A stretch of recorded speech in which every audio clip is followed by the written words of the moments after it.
More immigrants are being deported from the U.S. to countries they're not from and have never even seen. From countries like Rwanda and Congo increasingly seeking to join an agreement. And then a significant number also in Latin America from countries like Paraguay, Costa Rica, Panama.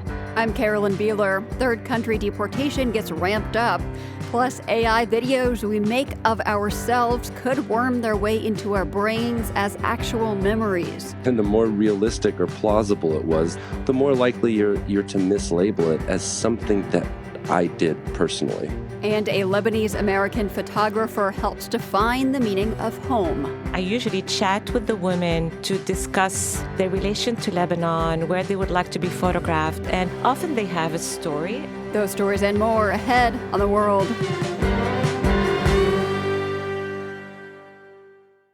This is The World. I'm Carolyn Beeler. It is a pleasure having you along this Friday. The Trump administration has deported as many as 15,000 people to third countries they're not from and in many cases have likely never been. That is according to the Migration Policy Institute, a U.S.-based think tank. Agreements have been made with 27 countries willing to accept these deportees. The Trump administration in second term is sending migrants across many different countries around the world. Ariel Ruiz Soto is a senior analyst at the Migration Policy Institute. Some of them are in Africa, especially an increasing number, including Congo, who has shown interest in recent days. Many of them, especially those that do have some protection agreements, are actually in Latin America, places like Paraguay, Ecuador, Costa Rica, and Panama. And then an increasing number, too, from Asia and island countries as well, like Palau. While previous administrations have established third country agreements, Ruiz Soto says these new agreements are different. The way that the Trump administration is using and signing these agreements is significantly different and with a different purpose. In this particular case, the Trump administration is trying to increase its deportations. Some countries that may be too slow to take their own nationals, or where maybe the courts have said they couldn't send some nationals, for example, back to Venezuela or particularly other countries, are now trying to use these other third agreements to be able to send to more places and to farther countries. In this particular case, the Trump administration is asking countries with relatively little details and negotiations that are really behind the scenes to take a dozen to a few hundred people per year or per month in some cases, except for Mexico, which takes thousands of migrants in a shorter time span. I imagine this varies from place to place, but what happens to people when they have been deported to a third country? The conditions that they receive when they land in this third country depend and vary. And in fact, in some places, we don't really know what happens. But in Mexico, for example, once migrants are sent from the United States to Mexico, they're not given automatically a legal status to be in that country. And in fact, in some ways, are pushed to leave the country on their own. Think, for example, Cubans and Venezuelans were the majority of those being sent to Mexico, and then essentially are sent to southern Mexico, and then from there expected or pushed to leave the country because they do not have other access to their basic needs or any other type of status. In other places, for example, in Ghana and other African countries, migrants who are sent there are usually detained for short periods of time and then try to be deported by the country who's receiving them to another one. And many have argued that that can violate international rights because, for example, if a person is deemed not to be able to return to Senegal or another country similarly, but then is received by Ghana and Ghana sends them to Senegal, that could actually be a violation of the protections they should have received from the United States. And in some places, immigrants are just detained in prison, right? Right. The different types of agreements have different protocols or standards, and a couple of the agreements, the ones with El Salvador, Eswatini, and South Sudan, actually are incarceration agreements in which migrants who are sent from the United States to these other countries are usually incarcerated without having committed a crime in that country. The most important case happened last year where the Trump administration sent a group of primarily Venezuelan immigrants to El Salvador, and El Salvador detained them in its secret prison that is designed for terrorism and other high-level crimes. Those people were detained for a longer time and without an option to leave or for any legal status, and then later, many of them were sent to Venezuela. Is this in general legal? There are provisions within U.S. law that allow immigrants to be sent to a third country, not their own country, but there has to be significant steps for the government to prove that it's safe for them to do so. The key criteria here in this type of agreements is that the United States has to be assured by the third country that those immigrants, when they get to this third place, will not be tortured or persecuted, and therefore is safe for them to do so. The U.S. has an agreement with South Sudan, which the U.S. State Department warns Americans not to travel to, saying that U.S. citizens are at risk due to unrest, crime, health, kidnapping, and landmines. Correct. It seems like it would be hard to make the argument that that is a verified safe third country. Right. And let me be clear, there are some agreements that are not considered to be safe third country agreements. To be a safe third country agreement, the United States has to prove or be assured by the third country that the person, once they reach that country, they'll have an option to be able to seek asylum or protection there. South Sudan does not provide those provisions, or at least hasn't clearly stated that it would be. So it is not considered a safe third country. It is just a third country deportation agreement. There's different types in this type of conditions that they set. But that still is legal, even if it's not considered a safe third country. The minimum standard would be that the United States has to be assured that the person would not be persecuted there. And then for it to be a safe third country, the second pillar that needs to be met is that that country will also provide the protection. That's the difference between the third country deportation agreements and then the formal safe third country agreements. Okay. So why are these third countries entering into agreements to accept people deported from the U.S.? What is in it for them? That is a great question. Many countries are facing significant pressure, either economically, trade, and or taking away humanitarian assistance from the United States. The United States provides to these countries to be able to pressure them to and enact this type of agreements. The conditions vary across the board. Where, for example, in the Caribbean, most countries that have shares of significant assistance from the United States feel pressured to accept.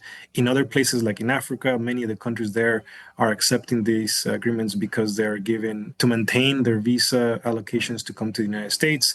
That is a significant process, especially in recent time when the Trump administration has restricted visa issuances to many African countries. And then in other places like Mexico, it's an ongoing agreement that, in fact, is trying to work to collaborate and to have a better relationship with the United States. In general, these agreements are negotiated in the background with very little details, but with a lot of pressure from the U.S., especially the State Department. And to be clear, these third countries are the ones footing the bill. In most cases, that is correct. In Mexico and in many Latin American countries, they are the ones that are then agreeing to hold and potentially cover all the costs that happen. Sometimes the U.S. has funds through the UN, like IOM and other, the UNHCR, to try to delay or to reduce those costs, but those costs are only a fraction of the total expenditure that these countries have to use. You have talked about how the Trump administration is using third country deportations differently than previous administrations. How do the numbers compare? Your organization has said that there's 15,000 people that have been deported, at least in the first year of Trump's second term.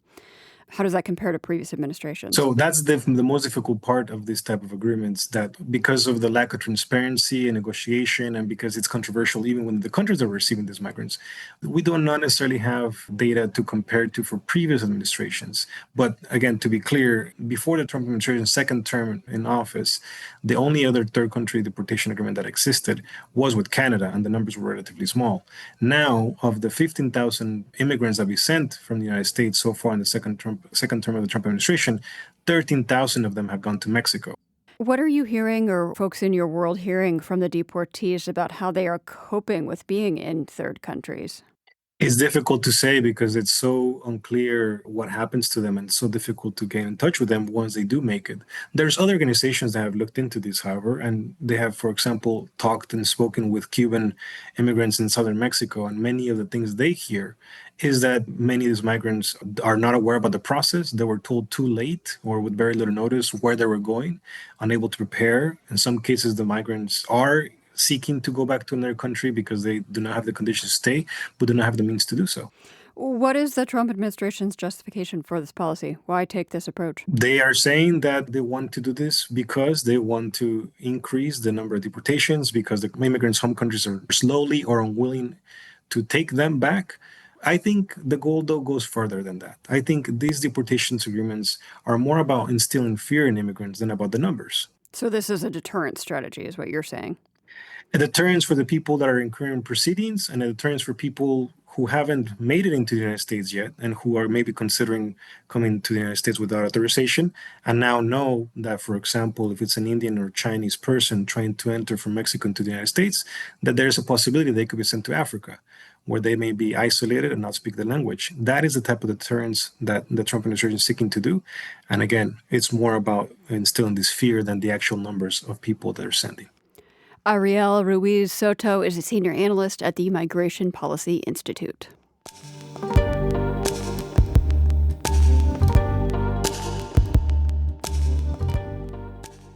This next story takes us to the Gulf of California, that long, skinny body of water separating the Baja California Peninsula from mainland Mexico. Whale watching is big business there, but actual whale sightings have been plummeting. Scientists say the trend tells us something important about the health of a vital ecosystem.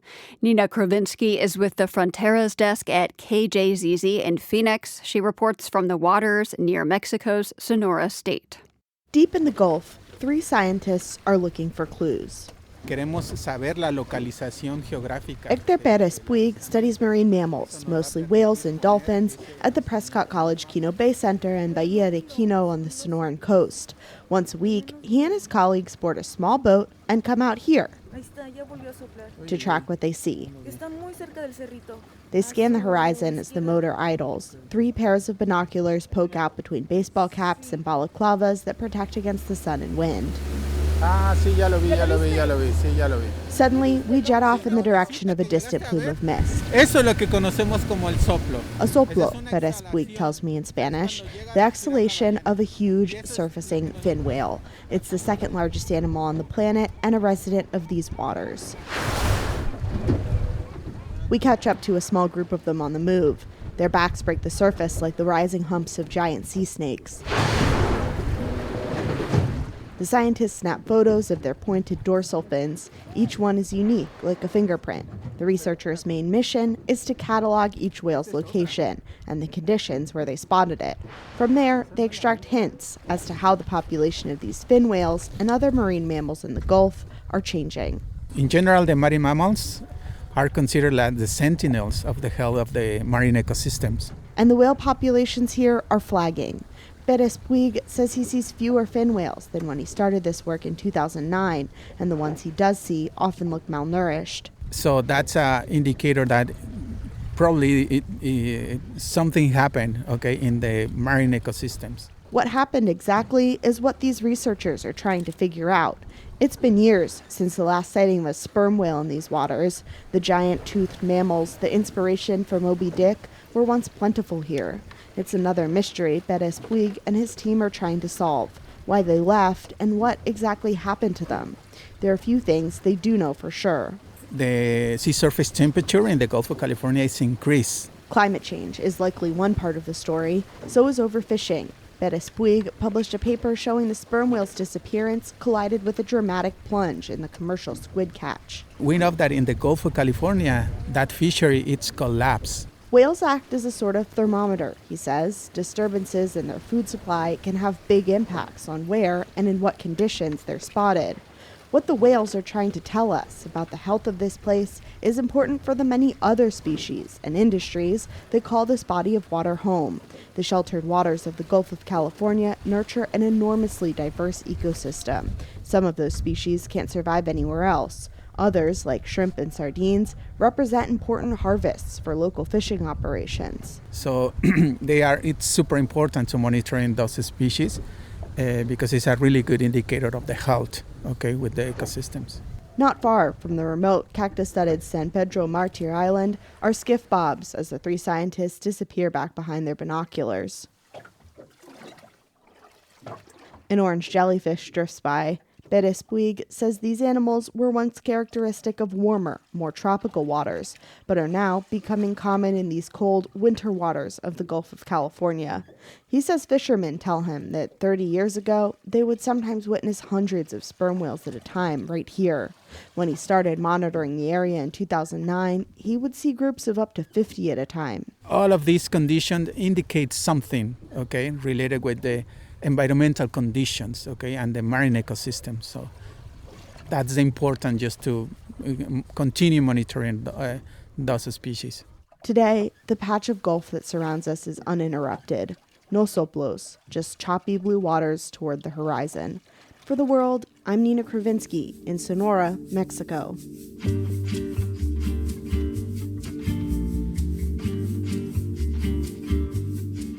You're listening to The World.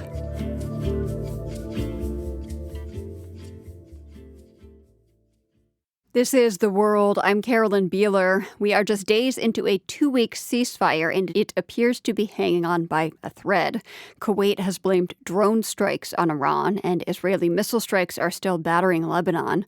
Meanwhile, in Pakistan, security forces are locking down locations in the capital Islamabad, where the U.S. and Iran are expected to meet for negotiations over the weekend.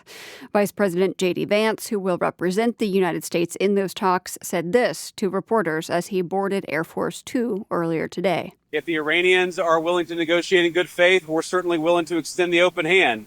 If they're going to try to play us, then they're going to find that the negotiating team is not that receptive. So we're going to try to have a positive negotiation. The president has gave us some pretty clear guidelines, and we're going to see. President Trump reiterated the point that the U.S. does not want to be played in more inflammatory language. He wrote on Truth Social that the only reason Iranians are alive today is to negotiate. Iran's parliament speaker, Mohammad Bagher Ghalibaf, made his own social media post. He wrote that 2 of the conditions of the 2-week truce so far have not been achieved: a ceasefire in Lebanon and the release of blocked Iranian assets. Ghalibaf wrote, quote, "These 2 matters must be fulfilled before negotiations begin." We will be following the story over the weekend and dig into it more on Monday's show.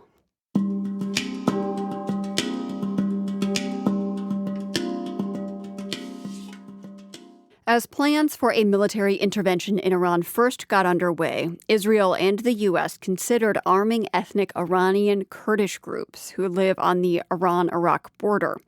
These groups were forced out of Iran for their opposition to the government. The U.S. thought they could serve as a potential force to foment regime change in Tehran. The World's Shirin Jafari reports.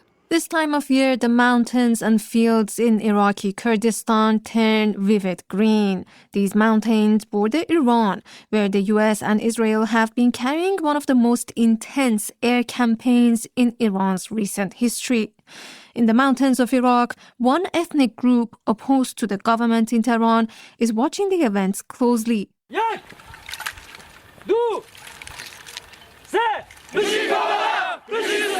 The Kurds are training in the fields, in their khaki uniforms accentuated at the waist with thick belts. They practice shooting, jump over fire, and work on their physical fitness. These groups have long been stationed here, training to be ready for any possible conflict with the Iranian state. Some have families over the border in Iran. Smuggling routes have formed over the years in these mountains, porters carrying loads of goods to Iran and back. The U.S. and Israel's war on Iran has thrown these Kurds into the spotlight. President Trump told me the United States sent guns to the Iranian protesters. He tells me we sent them a lot of guns. We sent them through the Kurds. These comments by Fox News reporter Trey Yingst last weekend sent Kurdish leaders in Iraq scrambling. One after another, they went on TV to deny receiving arms from the U.S. Abdullah Mehtadi, leader of the Komele party, pushed back on the comments on Iran International. Riwar Abdanan, member of Pajak, another Kurdish group, denied receiving arms from the U.S. or Israel on BBC's Persian language TV. The White House didn't respond to my questions about who exactly was armed, for what purpose, and what types of arms. The White House referred me to President Trump's comments at a press conference earlier this week. I'd rather have them stay away because I think they bring with them some problems and some difficulties. And I don't think they bring death, to themselves. They bring death to themselves, he said. We may not know the truth about the U.S. sending arms to these groups or their possible cooperation with the Israelis or the Americans. But it is exactly these mixed signals and comments that led to Kurdish groups thinking twice about getting involved in the war, says Vladimir von Wilkenberg. He's based in Erbil in Iraqi Kurdistan and has co-authored 2 books about the Kurds. They didn't really know what was the real plan from the Trump administration in Israel, and they don't really want to be involved in such a conflict. He says since the beginning of the conflict, it seemed like the US and the Israelis were pursuing different goals. The US, they wanted more concessions from Iran. They want to have an end to the nuclear program, the end to the Iranian enrichment, and also an end to the proxy strategy of Iran and the ballistic missile program. But Israel, they don't believe that this is enough. They think that the regime should be finished. On the first day of the war, Israeli Prime Minister Benjamin Netanyahu called on Iranians to revolt, summoning the ethnic minorities, including the Kurds. He said, quote, "This is your time to join forces and topple the regime." The Kurds make up about 10% of the population in Iran and have always been seen as a security threat by the government. These calls and open statements about arming them have created additional risks for them, says Wilkenberg. After those media reports came that the US was planning to arm the Iranian Kurds to cross into Iran, we saw then a huge increase in strikes on Iranian Kurdish opposition parties. Several people were killed, he says, including civilians. Shukriya Baradoost is an Iranian Kurd and Middle East security expert. She says the Kurdish groups have always opposed the Iranian government and they do want to see regime change. But she says the focus of their resistance is more on the political and civilian side, not the military, because their capabilities are no match to those of Iran's. We know our weapon cannot defeat IRGCs. The IRGCs that we are clearly seeing the power of the missile, drones, and symmetric warfare that they have. Bradus says the president's comments started a wave of backlash against Iranian Kurds, both online and offline. Some people called them traitors for assisting foreign military intervention. Others demanded why they hadn't funneled the arms they got to the protesters.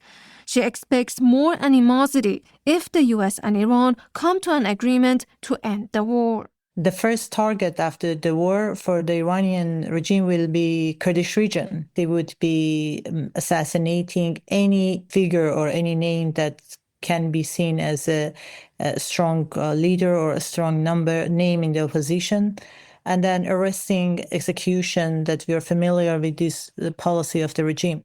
This week, the Iranian government issued a statement demanding that the Iraqi and Kurdish governments expel these opposition groups for working with the US and Israel. They want to see them relocated to somewhere far away from Iran's borders. For The World, I'm Shirin Jafari. Israel's invasion of Lebanon is in its sixth week. The Israeli government says its goal is to rid Lebanon of Hezbollah. In pursuit of this goal, many hundreds of Lebanese people have been killed and millions more displaced, which keeps feeling at home out of reach. Last week, I spoke with Rania Matar, a Lebanese-American photographer, about her book, Where Do I Go? It explores themes of home and war from the perspectives of Lebanese women. I went to Lebanon after the port of Beirut explosion, and I thought I was going to photograph the destruction. And then I realized that I wasn't interested in the destructions. We've had so much of it, but I was in awe of the young women working in the reconstruction, in cleaning the debris. And I started wanting to tell their story. So the work kind of started organically at that moment. I had been photographing women for a while before, and then it turned into a longer project that culminated ultimately in 2025, which is a symbolic date because that's the 50th anniversary of the beginning of the civil war in Lebanon. The other thing that drew me to young women is many of them were thinking about leaving or staying or what do they do now. And I was their age when I left Lebanon during the civil war in 1984 to come study in the U.S. The 2020 Beirut port explosion was when a warehouse that contained a massive amount of ammonium nitrate caught fire and more than 200 people died and many more people were injured or displaced. Some of your subjects pose in crumbling buildings. Some of those buildings have bullet holes visible in the walls. There are, busted out windows. Others are out in nature among trees or on beautiful beaches. Did you pick these settings, or did your subjects, and what do they say about Lebanon or the experience of being in Lebanon? I think it's important to have both because this is Lebanon. It's such a jewel and a beautiful country. It's a jewel of a place. And it's really along the coast of the Mediterranean and then between the sea and the mountains. So you have that. But you also have the layers and layers of wars and destructions and these walls and buildings that have witnessed history nonstop. And it's all part of our baggage. As to who chooses those, I usually chat with the women to discuss, their relation to Lebanon, where they would like to be photographed. And often they have a story, and we pick that together. For instance, one of them that's kind of laying in the flowers in the mountains, she wanted to go to her grandmother's home, which was her safe place. Some of them are having to do with the collective memory that even though these women were not born during the Civil War, they live, it's all part of the backdrop of their lives right now. Is there an example of a location that does represent that collective memory? Yes, there's a few of them, but one of them in particular is very meaningful to me. It's the Holiday Inn Hotel. When I was growing up, our apartment was kind of on a hill, so I could see straight into the Holiday Inn. It was a brand new hotel built and finished in 1974. And in 1976, it had hardly been used. It was part of what became the Battle of the Hotels. And it's still there, 28 floors, looming over the city in a state of destruction. So this is in Beirut? This is in Beirut. Wow. And it's still there, just this empty shell of a burned out hotel. Absolutely. Wow. And it's very hard to get in. So I had to work hard on getting permission. So this is one that I knew was important to include in the book. So it's part of the collective memory there. And your memory, too. Absolutely. Yeah. I'm speaking with Rania Matar, a Lebanese-American photographer, about her new book, Where Do I Go? So we've touched on this already, but the title of your book is Where Do I Go? And the answer for the women that you photographed, at least for now, is they're staying. They're staying in Lebanon despite the challenges of living there. The answer for you, as you have said, was moving to the U.S. back in 1984.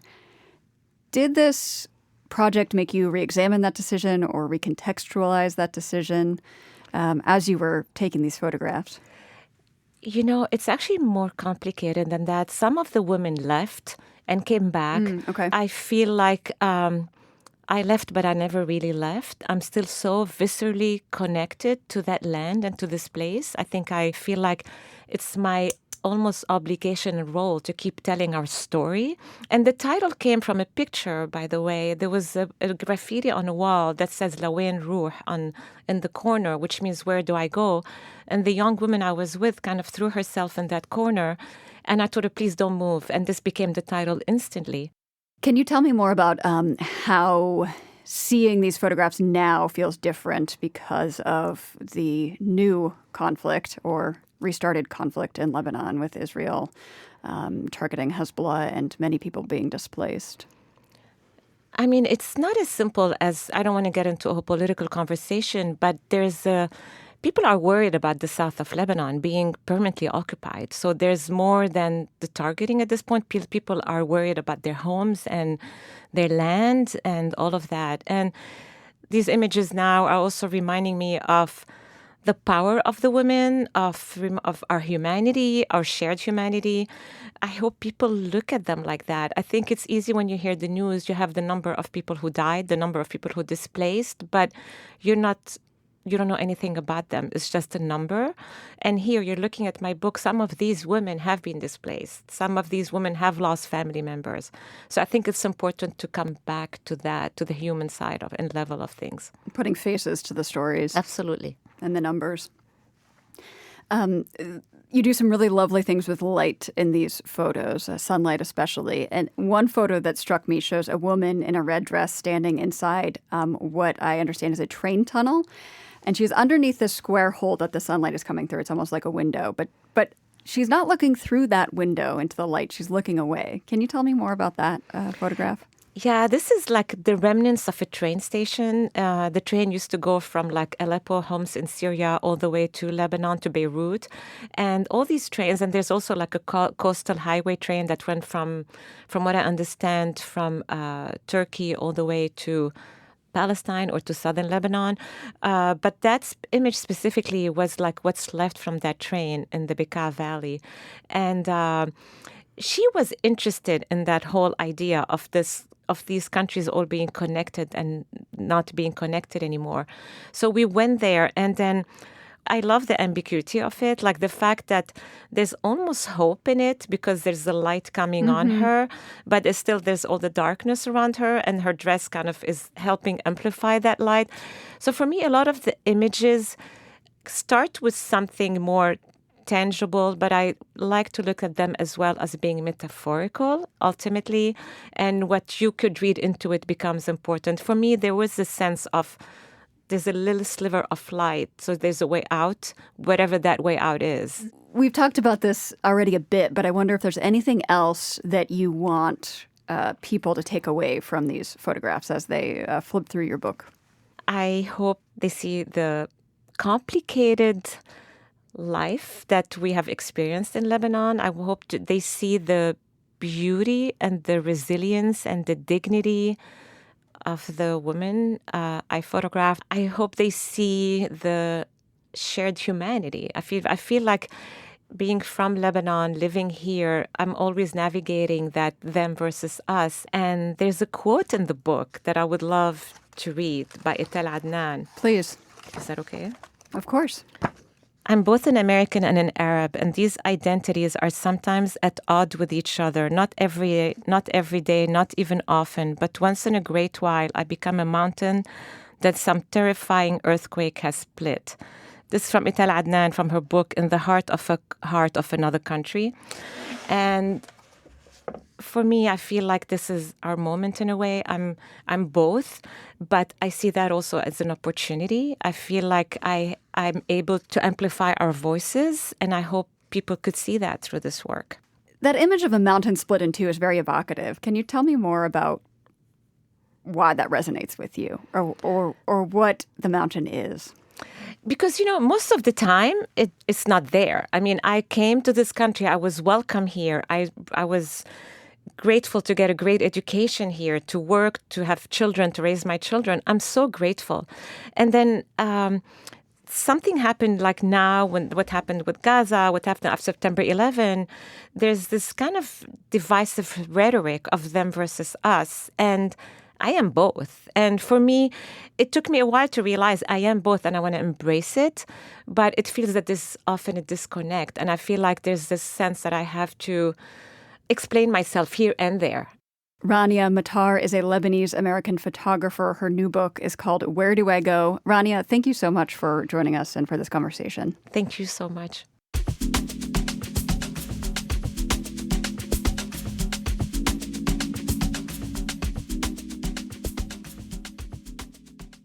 This is The World. I'm Carolyn Beeler.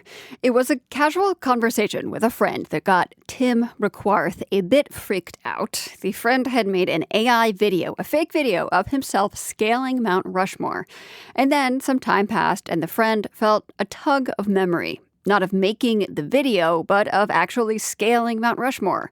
As a neuroscientist, Requarth had questions about the effect of AI on our brains, which he explored for an article in Long Reads. The brain has some very fundamental processes from sorting reality from fantasy, and it surprised me that something as simple as an app could trip those up.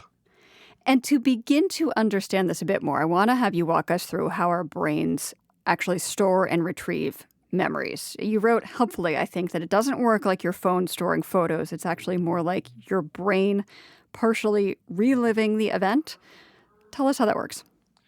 Yeah, so memory is a little bit different than phone storage, where you have a photo and you can go look it up, and if you're not looking at it, it remains the same, and when you pull it up, it's the same every time. In memory, what's interesting is it's a replay, not a retrieval. And so with each replay, it can be a little bit different. And so memory is inherently a little bit unreliable, which I think is something we would all recognize from our day-to-day experience. But connect the dots for us here. How does that attribute of how our brain's memory works, how does that make it vulnerable to being confused about whether something you made yourself do in an AI video actually happened or not? Right. So it's really interesting. And I'll be honest that I was surprised to hear this. Let's say you make a lot of these videos of yourself doing things like, I had my friend who climbed Mount Rushmore. People made videos of themselves dancing in K-pop. People would make more mundane videos of them having a conversation with somebody about, just a topic that they were interested in. So there could be any number of ways. And imagine that you're doing this, hundreds of times. The memory of actually creating that video starts to fade. And the video itself starts to get recalled, but it gets kind of confused with whether you did it or not. And the more realistic or plausible it was, the more likely you're to mislabel it as something, not that I did with an AI app, but something that I did personally. And so because you only make the video once, but you might watch it over and over and over again, those are the sort of neural circuits that keep being reinforced and triggered that start to tell you this is actually a memory? Yeah, and because it's video, it's something vivid when it comes up in your mind's eye. And it says it's vivid, so it's probably more likely to be real. But does this also happen with, for example, virtual reality, which is very realistic these days, or like first-person video or computer games? Is this the same phenomenon that has already happened with other technologies, just kind of tweaked here with AI? Yeah, I think that's a great question. I mean, somebody can look at a photograph over and over again, and eventually it can insinuate itself into your memory. So this is not in any way about AI only. The difference is that AI can be very realistic, and it can be infinitely generated and watched, and it's pervading our lives in a way that is different than previous generations of media. So you write about this whole phenomenon with, I would say, concern. There's some trepidation in your voice in that article. Why? I find it concerning when a technology can trip up what I call root processes or very fundamental processes in the brain. And so, for example, we've already seen with social media that it encourages people to make comparisons of themselves to other people, influencers that maybe are projecting an unrealistic ideal of beauty or intelligence or success, and it makes people feel bad. Now, imagine what you can do when you're seeing images of yourself not quite living up to this reality. So I think there's a big potential for this kind of technology to drive or turbocharge some of the dynamics that we're seeing in social media and take them to the next level. So you're saying you could create kind of an idealized version of yourself with AI, and then you would be comparing yourself to this perfect version of yourself and falling short. You could, or a company could, potentially. Do you think that is more worrisome than comparing yourself to others? I think potentially yes, because I think that it can become internalized in a sense of identity of who we are, where when we really look at a real picture or our real actions in the real world, and they're not living up to something that is been implanted, essentially, it'll be hard to be yourself. It'll be hard to break out of that. Even if it's labeled as AI and you know it is, it still gets worms its way in there. Yeah, and that's a great point. A lot of these things happen a little bit unconsciously, and you have to reject them later in your brain, and that doesn't always happen, especially for younger and potentially more vulnerable users. There's also something that feels more fundamental about this, because in many ways we are just a collection of our memories. So what's really interesting to me here is what you're suggesting about, how malleable our memories are and even our sense of self. You're right? That's who we are. We are the collection of our memories, and we narrativize those to generate a sense of identity. And if that sense is contaminated, it's going to contaminate our sense of who we are and maybe what we can be. Is that going to be neutral, positive, or negative? I'm not sure, but the technology is capable of that. And, it remains to be seen what will happen with the next generation of self-deepfake technology. Tim Requarth teaches neuroscience at the NYU Grossman School of Medicine. The World is produced by GBH and PRX, broadcasting weekdays from the Nan and Bill Harris studio in Boston. Find us online anytime at theworld.org and check out more of our original reporting on YouTube. We are at The World News GBH. I'm Carolyn Beeler. Have a great weekend, and we'll see you on Monday.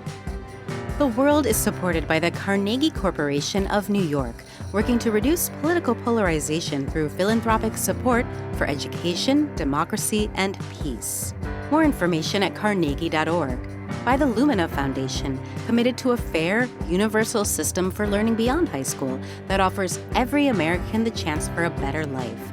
LuminaFoundation.org. By the PRX Ambassador Council, whose members include Judy Piggott, the Gruber Family Foundation, the Schmidt Family Foundation, and Gavin Salmonese, LLC.